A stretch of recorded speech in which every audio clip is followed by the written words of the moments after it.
All right, ladies and gentlemen, it does appear that Kuro Games has listened again. And this time, it's not about things like a 50-50 on a character banner or, quality of life in terms of exploration or echoes. It's about, well, Whimpering Wastes. And let me be honest here when I say that Whimpering Wastes in its current state has a massive number of problems. I personally am not having struggles with it on my account, as you can see, being a day one player who spent a decent amount of money on the game and has some pretty well built echoes. But the problems occur pretty rapidly as a player gets to infinite torrents, gets to trying to claim all of these rewards over here where they need around 4,500 points. These issues are becoming a lot more clear, especially since there's been some wide spanning nerfs to the entire game mode and basically to character strength. And so with that, what I wanted to do was dive into what some of the changes Kuro has planned, when they're going to be happening, and my overall suggestions for how the game mode can be fixed. Because there's a lot of issues that have popped up over the past reset, and it is something that just isn't sustainable in the long term. And it's good to see that Kuro Games has that same thought as well. So with that, let's get on into the post. The dev team has received feedback that certain stages in Whimpering Wastes have failed to provide a satisfactory gaming experience in this current version. We can confirm that the current iteration of this gameplay feature does not fully reflect what was originally intended. And so what's pretty clear is that the overall tuning and difficulty of the game mode, specifically, as I mentioned, you get towards the later stages, it's way out of whack. I don't know if it's me. I don't know if it's been HP increasing as a whole. I don't know if it's been buffs being removed, but all of these different elements combined together has turned it into quite possibly one of the most difficult and also one of the most unfun experiences in the game at the same time. The dev team is currently working to make appropriate adjustments, which will be available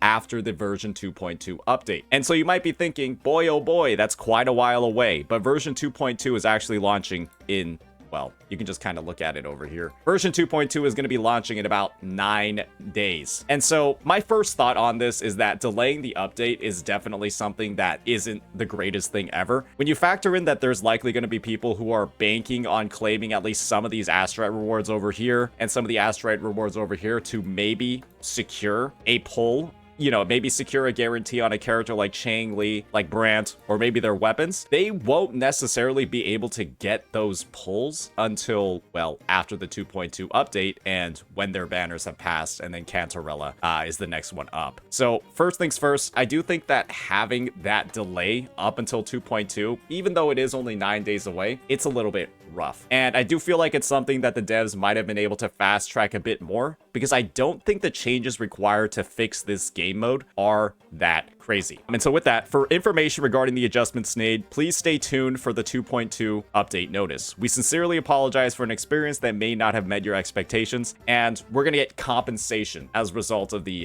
devs fuck up. And that compensation is going to be 80 asteroid. Not as much as I think people were expecting, but it's still something at the end of the day, and players are, to a degree, going to feel hurt. So with that, let's see what some of the player base has to say about the update as a whole, about Whimpering Wastes and its overall difficulty level. Let's check it out. They must have gotten bombarded with feedback. Well, that is what they want, so I'm glad they're getting it. I'm glad they actually listened to it. Some devs will straight up ignore all of it. Well, that was fast. Faster before certain CCs start doom posting. I wouldn't really call it doom posting. I'd call it, well, this shit is fucked up. Probably needs to be fixed. And I'm glad they're fixing it. The 3 cuddle-wuddles that get invincibility frame by crouching despite no other smaller plushies being near them is the biggest time killer this cycle. So as you're beginning to see, there's a lot of different complaints, a lot of different elements of the game mode that just have massive issues. A lot of stuff where it's structured, the structure is just fundamentally flawed. And so what I wanted to do was actually go through the big changes made in this WhiWa reset that have made it, in a lot of ways, completely unplayable for a lot of players. So with that, the first thing we're going to have to look at over here is, first and foremost, the stage that everybody is having a shit ton of difficulty on. And that's the current version of Infinite Torrents. I actually haven't given it a stab on my account yet. I was just grinding up until this stage in particular. And we don't really need to even do it to find out where the big issue is. The big issue is in the environment report, basically the stage buff that's present across both floors. Crit damage taken by enemies is increased by 50%, and all tokens have unlimited uses while inside Infinite Torrents. This actually looks really familiar to the prior buff, but there's one big difference that makes it completely garbage, and that difference is over here. This is actually the old buff that we had in the prior version of Whimpering Wastes, right? The reset that was just a couple of days ago, the very first version we ever had. And that is damage taken by the enemies is increased by 50%. And so straight up, the prior version of Whimpering Wastes just gave a damage increase with no conditions, no strings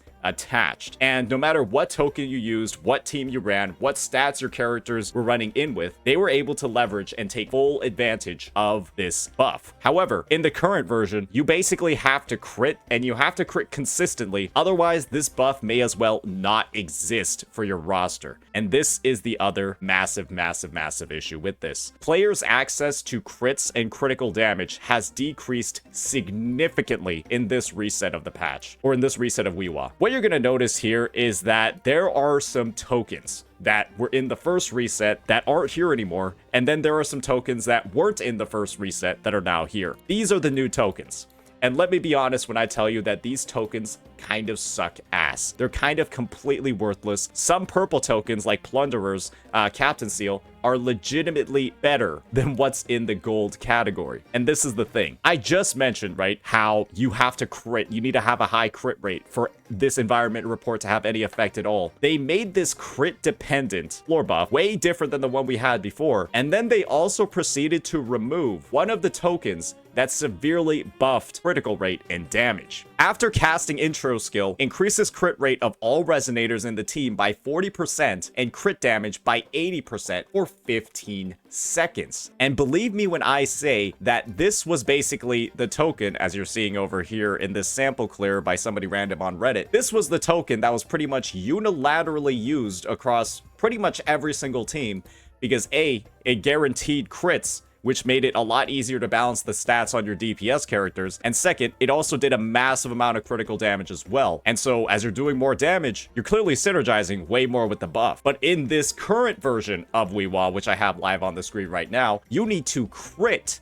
to even access these buffs in the first place, but there is no token that can make your critical damage more consistent like there was in the past reset. The only buff we have to crit is actually over here, where casting an intro skill increases crit damage by 40%, and casting the Resonance Liberation increases your basic attack crit damage by 40%, and then reduces your Resonance skill cooldown. The thing is, you now have a buff, a floor buff, that's dependent on dealing critical damage, and they've also removed the token that would buff and guarantee critical damage. If anything, this is the one reset currently without this amazing token. The current version of Whimpering Wastes should simply have this buff, where damage taken by enemies, regardless of critting or not critting, gets increased by 50%. Especially when we just had the critical buffing token completely removed. And right now, restricting this to crits while also removing the critical buff, it's turning Whimpering Wastes into one of the most frustrating game modes possible, because you'll end up in situations where you'll just miss crits, which is really important to hit on certain waves. You're going to end up with elites surviving, running around, causing a huge issue because you're not able to finish all the enemies off. And so what this has resulted in is people simply just spamming the Plunderer's token on every single stage. And that's because the overall quality of all the tokens in the game mode has gone down significantly. So let's talk about the new tokens that have been added and why they're such a big issue. First things first, the gold tokens this reset have to be some of the most worthless tokens the game mode has quite literally ever seen. This token over here is the only gold one remaining from the prior reset, and it is straight up the worst one that was also available, where you would have a buff to spectral damage that actually goes up to a respectable 125%, but you have to inflict stacks of spectral frazzle on the enemies. And that alone, that itself is a huge struggle, especially when you're constantly one-shotting the waves or you're moving past them and you're just constantly dealing damage. There isn't a lot of time to stack up the spectral buff. You're constantly swapping swapping between characters, Rover's AoE is bad, and it's just not a good situation using this buff at all. One of the big points of feedback I had for this token was to simply increase spectral damage and then make it apply spectral frazzle on all of the enemies, versus the current iteration, which is like still bad and still not very good. You actually prefer using the Plunderer's Captain Seal on teams where you have Phoebe, because it's just better. It just consistently deals more damage, and it ends up, you know, doing like that off-screen damage that'll help wipe waves for you when you're in a pinch. While this one over here, it's just still bad, but it's the only one that's remaining. The next gold token that we have is increases the next Resonance Liberation damage by 120% for 20 seconds after 10 instances of damage. This works for one attack that deals Resonance Liberation damage, and then you need to build up those 10 stacks again, and then it'll work for the next iteration. If you, in practice, ever actually try to use this, it does almost nothing. It'll basically buff one attack once in a blue moon, and it is not enough for the consistent damage you need to deal in this game mode. And when you compare something like this to this, it's absolutely absurd what the power level difference is. Not to mention the fact that this buff can only be used with characters that actually deal Resonance Liberation damage. And there are so many characters that just don't. Think about your Gions. Think about your... You can consider Brant as well. Brant doesn't really deal Resonance Liberation damage. Chang Li focuses more on Resonance skill. It'll buff like a quarter of most units' DPS output and just isn't that good, even on a character like Zhang Liao, who's constantly dealing Resonance Liberation damage. This token sucks. It's so bad. And the last gold token, the second one that they added, this one has to be the most unforgivably bad of them all. While resonators are in midair, their damage is amplified by 30% for 15 seconds when resonators are in midair. Wording aside, this thing as a whole buffs by about 5% more than the purple token, which just straight up gives a 25% amplification. You basically get 5% more damage amp, and you have the condition of having to be in the air added on top of it. It fundamentally doesn't make sense why this token is so bad. It is about 5% stronger, and then straight up has this condition attached that pretty much no character in the game, other than Jinxie or Brant, are going to be able to access with efficiency. Sure, you could consider Chang Li, but she has to be on the ground to use her forte, and other components like that, so it really is mainly those two characters. And guess what? You go through all those hoops, and it's 5% better than what is and has been already in the game. And so the tokens as a whole don't really do particularly much this reset. And when you have purple tokens like the Plunderers, which are reigning supreme and are the go-to, when you have two new gold tokens that you added, I think it's becoming a little bit clear that there wasn't a lot of playtesting done for this reset, because somebody had to have used these and realized, gosh, these are dog shit. These are just not good. They don't do anything. And when you're comparing this to the experience of using that 40% crit rate and 80% crit damage token, it is literally night and day. And then you combine the shitty tokens with the fact that you now have to guarantee crits to even receive a buff in Infinite Torrents, and you end up with a very sticky situation that's going to make very hard to clear for a lot of accounts. And so because of that, that is exactly why that whole double Plunderers thing that I was talking about in Infinite Torrents, that's kind of like the go-to way to clear the game mode. Not because Plunderer is amazing or because Plunderer is just broken or the best thing ever. It's because every other token actually is just complete dog shit. They're just bad. The gold ones are actually some of the worst of them all. And so those are some of the baseline ways that I would look into fixing the game mode, and that's just from the systems. There is also a lot of other stuff when it comes to some of the mobs and some of the restrictions in the gameplay that I think could be fixed as well. The most important one, and I think the biggest one on people's minds, is definitely the whole issue with these mobs, these fucking cuddle waddles. For some godforsaken reason, these guys have like 3 to 4 seconds of iframes where they start like bending down like they're about to take the fattest shit of their life, and they literally cannot take damage for the entire time that they're channeling the animation. And what ends up happening is that you might like nuke the wave that they spawn in with. I think they spawn in with like a couple of diggy duggies or lottie losts. You might nuke the wave they spawn in, and then they're just sitting there shrugging off like your Resonance Liberation or your burst combo, and then you have to end up spending like 10 extra seconds on the wave because they basically just blocked your strongest attack. And there is no reason for that animation to even be in this game mode. They should never even use that attack. there needs to be some sort of like coding done on the AI to prevent them from doing and using attacks and using moves that are just straight up frustrating for the player. And you don't know when they're coming. It's not like you can prep in advance and be like, okay, I hope to God that he doesn't do the bend down animation this time. You just have to deal with it if it happens. And thankfully, these mobs only show up in the non-infinite version of the Torrents. But if they did show up over here in infinite Torrents, thank God they don't. Oh, there would be a lot more people complaining about them. But thankfully, we don't have to worry about that in what is currently the hardest stage to run. You will have to worry about it in the boat 11 first side and the boat 10 first side. And unfortunately, that's where the difficulty starts scaling up as well, and we start getting like level 90 enemies. It could be an issue, especially for players that aren't as well invested. You can clearly see I have some strong teams. That's why I'm able to guarantee a lot of those S's. The last thing that I want to talk about is in regards to some of the enemy AI. And not necessarily because they have iframe moves, but because for some reason, these wolves are like the strongest wolves in the game. These wolves, the Gale Scourge Stalker, the Volt Scourge Stalker, and the Frost Scourge Stalker, they are just completely immune to grouping. There is nothing you can actually do to like CC these guys unless you're going to break them. And they appear to have some of the fattest stagger bars in the game as well. And the end result is that these guys can just straight up be a complete disaster in the first couple of seconds in the clear, and there's not really a particular reason why. That's why I believe there's this comment over here. Two near identical runs can give vastly different scores depending on how the mobs decide to behave. And I think these wolves are the biggest example of them all, because they are straight up, they will just ruin clears occasionally, where they'll just start like biting you through your combos. They won't be CC'd by anything despite being smaller mobs. And they take so long to break relative to every other like smaller mob that's in the clear or that's in the floor. And they're an absolute pain. And so with that, I've talked a lot about some of those mobs. I talked a lot about some of the issues. Let's just go ahead and give Infinite Torrents a bit of a quick try using some of like the more meta teams and kind of like see where the issue is firsthand. So I'm going to be using Plunderers on both sides because I just explained what the massive issue was with pretty much every other token. And let's give this a stab so we can talk about what some of the big issues are.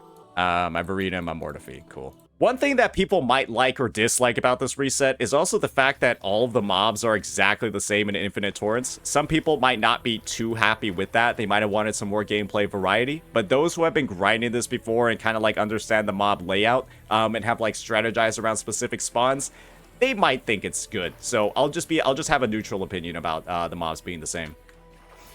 Loading. Together we win. We're just gonna be battering Chang Li over here. Epic shot. Same action, Together we win. different roll. Mind's eye. Clears the blade. And then kind of using her to just AoE everything down.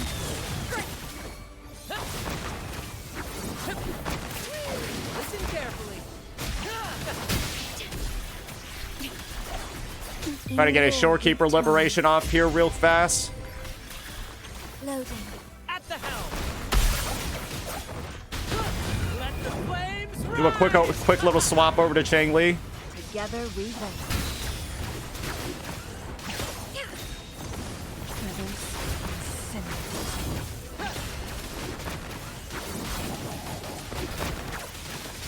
And as you can see, I'm kind of using the Plunderers over here.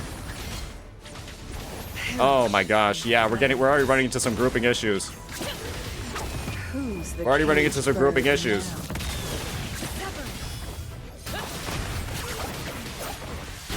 climax of the show. Oh dearie me. Together we vanquish. More passion. And as you can see, the damage comparatively to a lot of the prior clears is just way lower. My blade will take form. Perfect finale. Together we vanquish.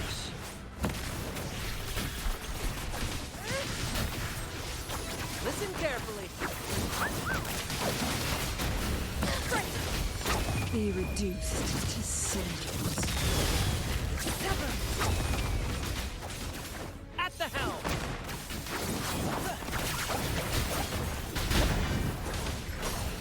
In war, With time. Yep, the damage is a little bit lower here. Together revenge. In the limelight. I'm probably not playing super optimally either, but sometimes you gotta go with what you feel like doing in WhiWa.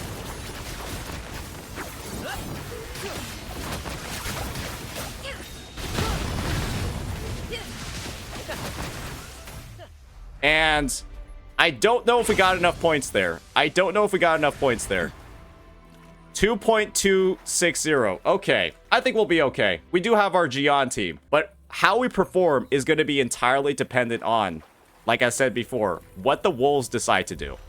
And these are the exact wolves that I'm talking about that can cause a complete nightmare. Oh, I'm sorry. I mentioned that these things are hard to stagger. I don't think they even can be staggered. They don't even have stagger bars attached to them. They're basically immune to grouping, and they also cannot even be CC'd. So scratch everything I said about these wolves, you know, having a stagger bar or taking forever to stagger. Actually, no, I think that's true. They do take forever to stagger because they literally cannot be. And if you end up in a situation where they just decide not to group very nicely for you, they kind of did over there. That's why I was able to clear it fast. That's where all of the RNG dependency kind of comes into in this game mode. You'll just end up in situations where you're just like, all right, what am I supposed to do here? And you'll have to reset, and you feel like you did something wrong, even though it was kind of like just the game and just the AI causing issues for you. And so thankfully, right, my Gion team is extremely strong. Only S1, but we are like well built enough so that we don't really face too many issues here. Bask in the sunlight. And we're able to get some fast rotations off of this team. Fury boils as you wish. Till truth from facade. Burn to ashes. And we should be able to get everything we need for the full clear. However, unfortunately, we do have wolves back again. And you can see the AI is just... There's like that one wolf in the corner that's just ruining my day. The one wolf in the corner that's just ruining my day. Hey, maybe we don't actually get the points that we need. It's actually looking a little bit sussy. Oh, yep, it's looking a little bit sussy now. Yep, the wolves just decided to... Yeah, like I said, they decided to ruin my day. As you wish. Testing out, ready for battle. And of course, I want to make sure that I'm saving my liberation for these big guys. And now we're going to be able to hopefully blend these guys and get our score. I don't think we're going to do it, though. Yeah, okay, we get grabbed. Yeah, I don't think we're going to be able to do it. Unfortunate. So, as you can see, there are some problems with the game mode currently, where even my turbo invested account, I'm gonna have to like grind and sweat even more than this. And these were the character builds I was using. Probably should have put different stats on my Brant. Maybe it would have been better if he had some critical rate. But yeah, those were Brant stats during the clear. The Shorekeeper was ready to go with the full build. The Chang Li is also pretty well built. Pretty well built on the Chang Li. The Gion is absolutely 1,000,000% cooking with 72.5, 282. And then the Mortifi is nothing to laugh about either. And so this is the thing. When builds like this and top tier characters like Chang Li and Gion are feeling like they're struggling this much. Oh, do they have their SIGs too? Oh yeah, we got Unflickering Valor. We got Blazing Brilliance. We got Verdant Summit, and we got Static Mist R2. Yeah, so all of them, except the supports, have their signature weapons, but it's still like that difficult, or the clear looks like it's not that smooth. Even with these full Giga builds, this crazy investment across all their echoes, and of course, a lot of signatures as well. I can definitely 1,000,000% get the score needed. I would probably just have to reset a couple of times on the Gion stage and probably, you know, put more consistent crit rate on my Brant. But the fact that it is struggling this much, and the fact that, you know, I used to be getting like 7Ks, 8Ks, 9Ks on my WhiWa clears, and now I'm struggling to reach 4.5 when it feels like the baseline was way higher than that. The game mode does feel like not a lot of people play tested it. It does feel like a dev maybe like switched around the buffs, switched around the blessings. They probably should have kept in this one, made it not as reliant on crit. And then if they were gonna, you know, nerf this one, not just remove it, but I don't know, add in a weaker version of it, something that gives crit rate, something that can actually synergize with this buff over here that increases their crit damage taken. Players need a way to guarantee crit rate, especially when it's going to be very common that even with a full build, a character like Camellia sometimes is at like 6, not even 70% crit rate, even with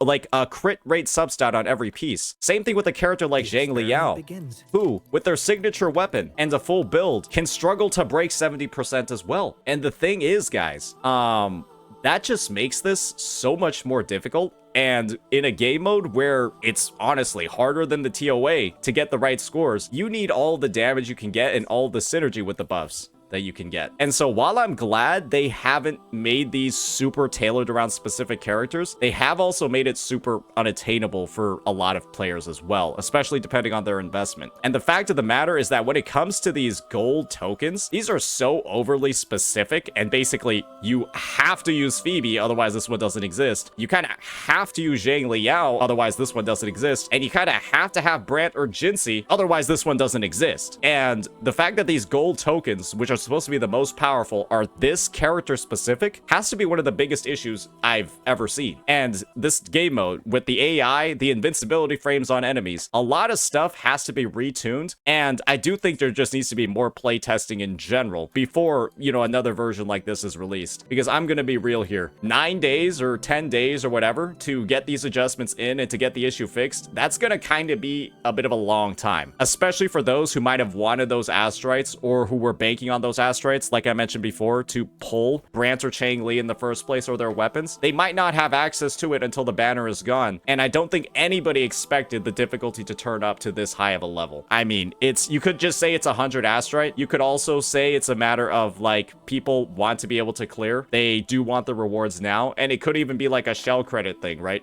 You know, it's not like a huge amount, but it is like something. You could say it's not a big deal, but simply not being able to clear and feeling like a lot of it is outside of your control. And if you used to be clearing with like 5, 6, or 7K, you can't even get 4.5K on this update. That's just going to feel bad. It's going to feel like you fell behind, or that you're playing worse, or that you did something wrong, even though it was literally everything that was changed. It was kind of like up to the devs' discretion. So I'm glad that they're getting the game mode fixed. Those are my suggestions on how to do it. And hopefully we'll see many of the changes that I suggested, because they have been in line with what I've been seeing a lot of across the community. I do hope a lot of the changes that I'm talking about, specifically with the enemy AI and the tokens, does get integrated, because all of these different nerfs hitting the game mode at once,